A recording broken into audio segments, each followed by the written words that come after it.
We're going to make Italian wedding soup, one of my favorite soups. So what we'll be doing today is we'll be cooking the chicken down so that we can remove it away from the bones and the carcass tomorrow. And then tomorrow we'll actually make this soup. So what is Italian wedding soup and why am I so excited about it? All right, so Italian wedding soup has obviously chicken and chicken stock in it, but it also has other ingredients. It has these tiny little meatballs that we'll be making, and it has tiny little pasta. I found these little baby bow ties. They're almost so small you hardly notice that they're a bow tie. They're called, bow ties are called farfallis. These are called farfaliettes. They're really sweet. All right, so what else does this soup have in it besides chicken and pasta? It also has vegetables in it. So it'll have some carrots in it and celery, and also it will have a green component. So most Italian wedding soups are made with escarole, but escarole is not readily available where I live. So we are substituting for kale. And kale is very abundant where we live. And so I've tried it before. It comes out wonderful in the soup. So we're looking forward to this. I'll show you what my chicken looks like when it's done in the crock pot. And I'll try to take some photos along the way. And then tomorrow we'll video the actual making of the soup and all the components that go inside the soup aside from the chicken. So it's going to take 2 days to make this soup, but we're going to make enough that we can freeze some and have it later. I've even shipped this soup up to my daughter because she loves it so much. Anyway, thanks for watching For the Love of Food.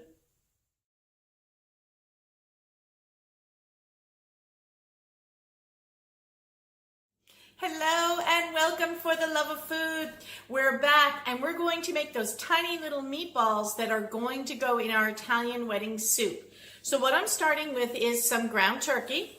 We're going to be adding in some cheese, an egg, some salt and pepper and parsley, and of course a little bit of breadcrumb. And what we'll do is we'll mix that all up, and then we'll be back when we've got them rolled. They should just be small little meatballs, and we're going to fry them up in this fry pan behind me. So I'll see you back at the fry pan. Okay, we'll see you in a minute. So as you can see here, my first batch of meatballs is cooking up, and you can get an idea about the size of them. I'm holding these on a teaspoon, right? So it should just fill the spoon.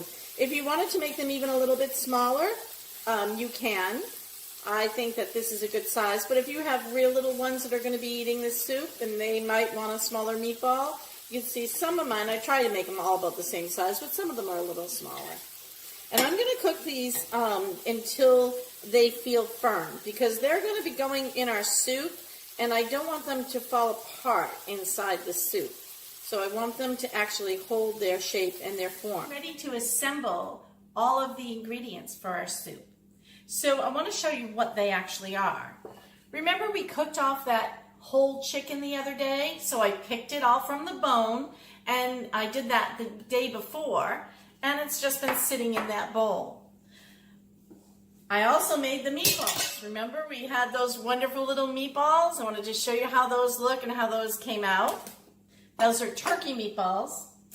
We also made some stock out of a whole bunch of leftover vegetables and chicken that we had laying around, and we did that right out of the same crock pot where we cooked that chicken.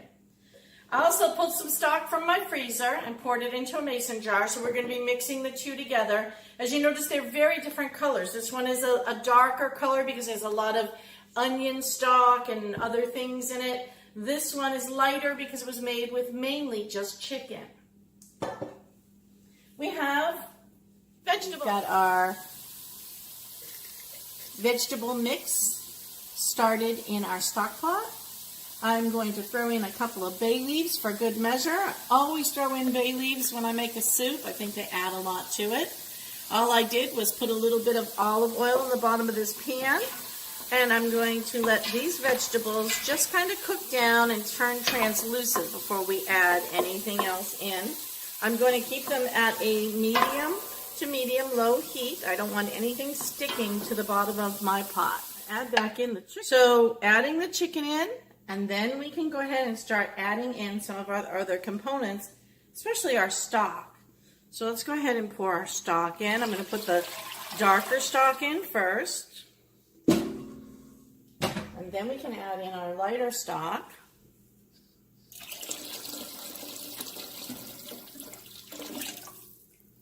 There we go. You can stir that around, and as you can see, you get the idea of how the soup is beginning. That's going to be our base. We're going to turn the heat up to about a medium high and bring it to a boil. Once that boils, then we'll add in our meatballs next, our pasta, and our kale. We'll be back. Thanks for watching. So here you can see I've added in everything with the exception of my pasta. So the pasta we're going to add in last. And the way that I'm going to do the pasta is I'm going to keep the pasta based on serving size so that it doesn't absorb up all the liquid in the pot.